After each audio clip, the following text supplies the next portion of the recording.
welcome to my YouTube channel. This is Coffee, Tea, and Art, episode number 10. This is Chris, I am Tori, and this is All Things Creative and Caffeinated, episode number 10. Can you believe that? It's crazy. For episode number 10, we have some really awesome stuff, although I feel like I always say that. Each one's awesome. Yeah. This is going to be like Notebookpalooza. I have a ton of notebooks. I have big ones, small ones, tiny ones, pocket-sized ones, handmade ones. We're going to go through all of those. Because I'm always looking for a good sketchbook or notebook or journal. So we have lots of ideas. Paper in it. Yeah, and I like to collect them. It's kind of like a hobby of mine. So I realize I'm looking at this screen. It's alright, it's not looking back. Okay, I'm looking at the camera. All right. So we also have Chris has concocted his very own cold coffee drink. Now it was inspired by somebody, so we'll get to that. Wait. What? The surroundings we're in. Oh, where are we? We are in my mother's art studio, filming on location. She has painted in this studio for a long time. And we're visiting, so we thought we'd shoot a coffee, tea, and art here. Yeah, we have some of her works in progress behind us. She's working on some crows. I really like this really big one behind your head. I guess it's like over there. Yeah. So yeah, she let us shoot in here. It's an awesome space. She lives out in the country. Coffee drink? Coffee. So, since it is summertime, we decided to make a cold coffee drink. I'm calling this Maple Chill. Yes. It is Sumatran coffee, maple syrup, coconut milk, and some nutmeg, cinnamon, and chili powder. So it's like spicy summer, but chill. Sweet, woody with the coffee. This is amazing. And I have to make a call out because what inspired this drink is a drink that we had when we were in Denver, Colorado at a place called Amethyst Coffee. If you're ever at the Denver Art Museum, you just go a couple blocks down the street. Put the link below. And go to Amethyst Coffee. They had a drink that had maple syrup and coffee and a bunch of other spices. It was way better than this one, but I kept trying to make something similar. So shout out to Amethyst Coffee for inspiring this drink. I'm going to say it's pretty fabulous. I like it a lot. I'm just saying, if you're in Denver and you're near Amethyst Coffee, make the stop, look this drink up. I can't remember the name of it. True. And hit the Denver Art Museum because it's fabulous as well. Yeah, I really like this. You've made this a couple times and we decided to put it in a coffee, tea, and art because it's just amazing. So we're going to put the recipe for this down below. And we're going to figure out the right measurements and everything. I'll measure it out and make sure it doesn't turn out yucky for somebody. But definitely worth a try, especially for hot summer days. Pretty awesome. So, we're going to talk about all these notebooks. You can't see them yet, but here I'm going to hold them up really quick. Like I have a whole thing full of them. I feel like there needs to be dramatic music. I know. So, although that wasn't very dramatic, I was like humming. I was like low humming. Yeah, we're not good. Okay, so I have a bunch of things. We're going to start with handmade notebooks. So I, of course, do make some notebooks. I make a bunch of different kinds. I have watercolor paper, I have mixed media paper, and I have Tome River paper notebooks. Did you know that? I didn't. I like these. Yeah, that was a brand new one. I should get me one of these. Yeah, it's got a mixed media cover too. What? And you know where to get one. Yeah. You think you'll give me the friends and family discount? Sure, like 5%. Nice. Yeah, I love Tome River paper. These, I make a bunch of different sizes. I make kind of a smaller size. These are kind of the medium size. And I actually do make a larger size as well. So you can check my Etsy shop for that. I will stick that link below. But also a really awesome other handmade book is this place called smplnotebooks. So simple, SMPL notebooks, all one word.com. And he makes really traditional, 2 different sizes, traditional notebooks. And this is like a whole pack of them here. And what I love is he has different color palettes. Look at this. Different patterns that he puts on the covers. And they're simple. I know a lot of people buy these, decorate the covers in their own way. Look at all these notebooks. So I like this lime green. When they put staples in the middle of the book like this, is this called saddle stitching? What kind of? It is. It's a saddle stitching. Okay. So mine are saddle stitched. These are saddle stitched. These bigger ones and these smaller ones have 3 staples. That's kind of traditional when you're making a book that's going to be used for lots of different mediums. Mine also have 3 staples, but I just love the variety of colors that he has, and it's very traditional kind of drawing paper, sketching paper, which is great. Yeah. So I love those. We also have a bunch of other notebooks. So there's our 2 handmade versions, and there's a bunch of people on Etsy that make notebooks. I really like Simple Notebooks just because of the variety of options he gives you in covers and colors. Sometimes you just want like a whole bunch of pink notebooks. The next selection I have is small. So this is Chris's Moleskine. So the Daily Moleskine, mine's yellow this year. I'm in my 3rd year and he's a little behind, but you're gonna keep up with it, right? Yeah, okay. But I have a lot of people ask me where I got my book, and unfortunately, like I've talked about online, Moleskine stopped making the blank version of this. You can get a lined version. This one is blank, but it's a 2014. So as a good alternate, if you're not looking for something with 365 pages in it, but you love the small size, because sometimes when you're doing a daily practice, the small size is really where it's at. I have another solution for you, which is, here you hold yours, the Pentalic Pocket Journal. So if we look at size, it's almost exactly the same size. This is just a smidge bigger. This way. It's bigger this way. Just a tiny bit, like 1/4 of an inch. The cool thing about this is that, yeah, it doesn't have 365 pages, but this is like mixed media paper. So you can get some really fabulous illustration stuff. I don't know if you can see that. I'll take some pictures. There's a bunch of layered medium in there. There's watercolor, marker, pencil, a bunch of things like washi tape. So, and the paper, it doesn't soak through. It's really thick and has a lot of tooth to it. So if you're looking for a size that you really want, this is a good alternative to the Moleskine if you want blank pages. How many pages are in here? I think it's like 120 if you're thinking back and front. Okay. So, and there's a little pocket in the back. It's got the same little page marker. Very Moleskine-y. It is, but thicker paper. So you could do mixed media. So there's the small books. Getting a little bit bigger and kind of back to the 365. This is a book that I found from Kiki. I did an actual review on this size. And it's a great book to do mixed media in. I put ink in here. I put acrylic paint in here, marker. And they also make a smaller size. Oh, it's cool that each page has a number.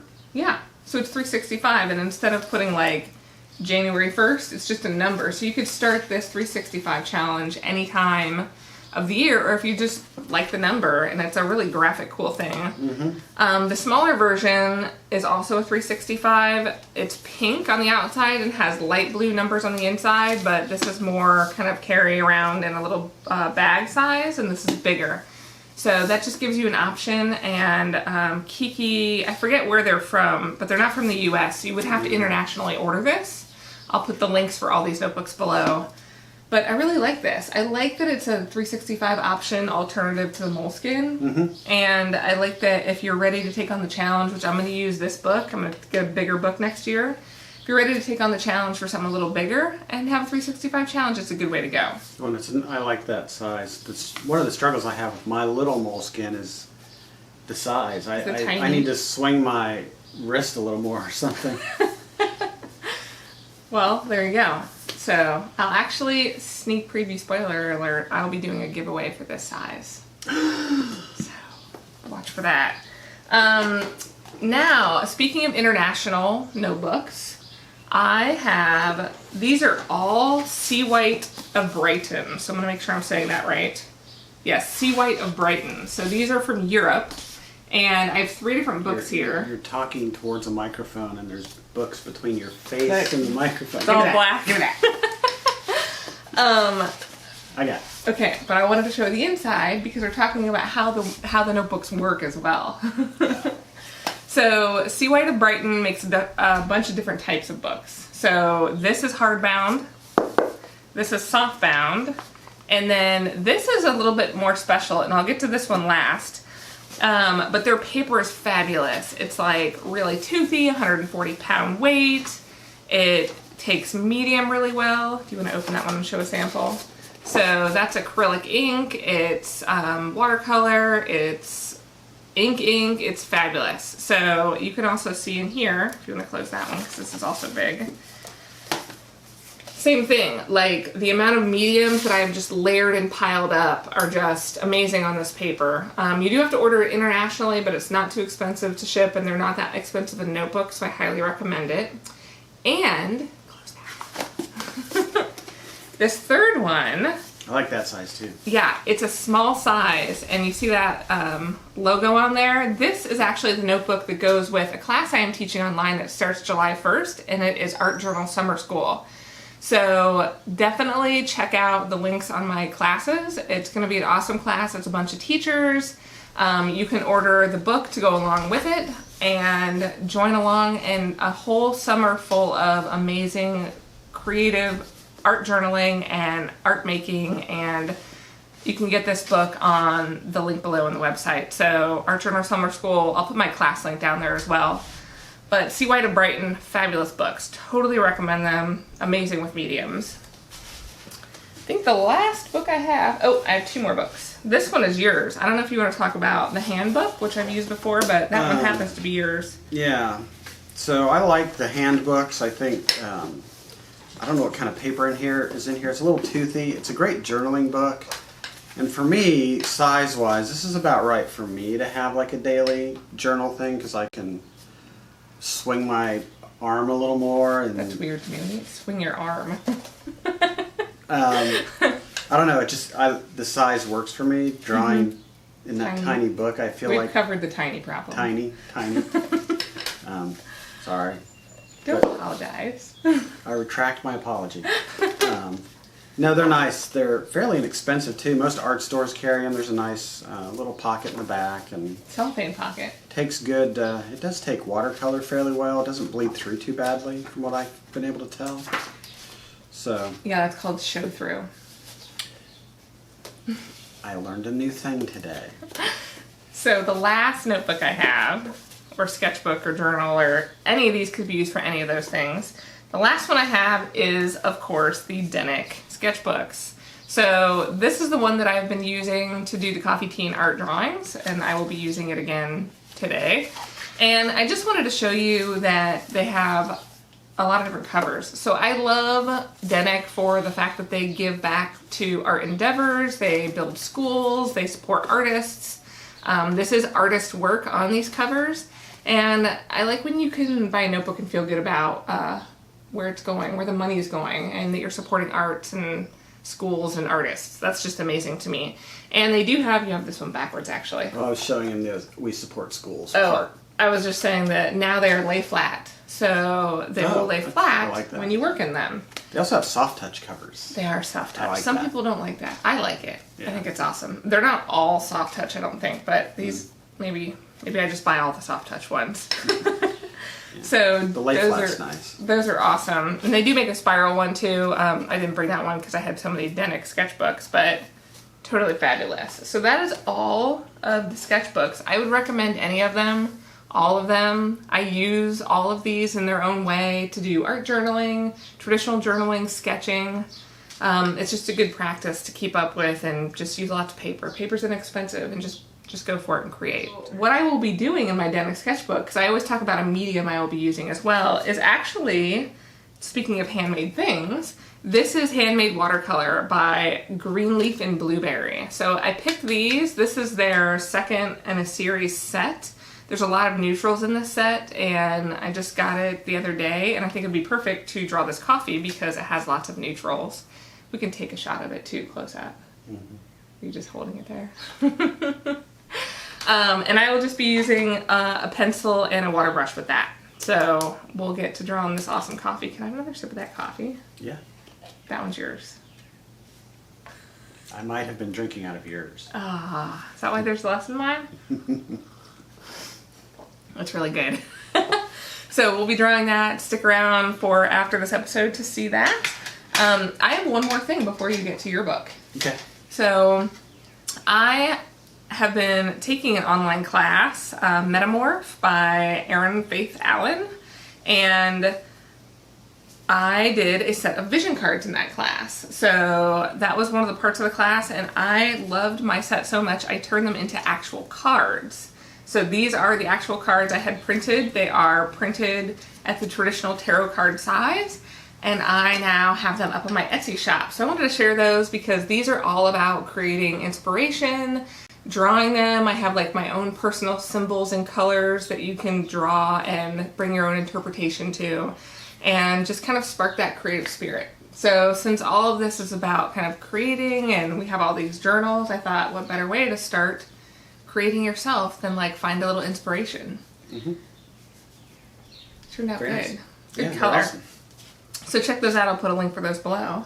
And Chris actually has a book that he's going to talk about. So the book I'm going to show is kind of a follow-up to the book we showed in the last video, which was the urban sketching book.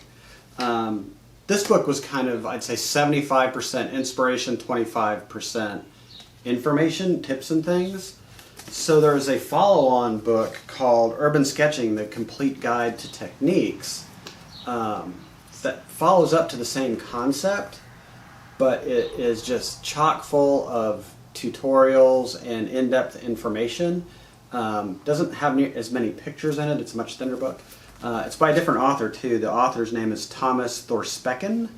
But just looking at this page alone, it goes into detail on the different types of pens and line widths and why you would choose one over the other.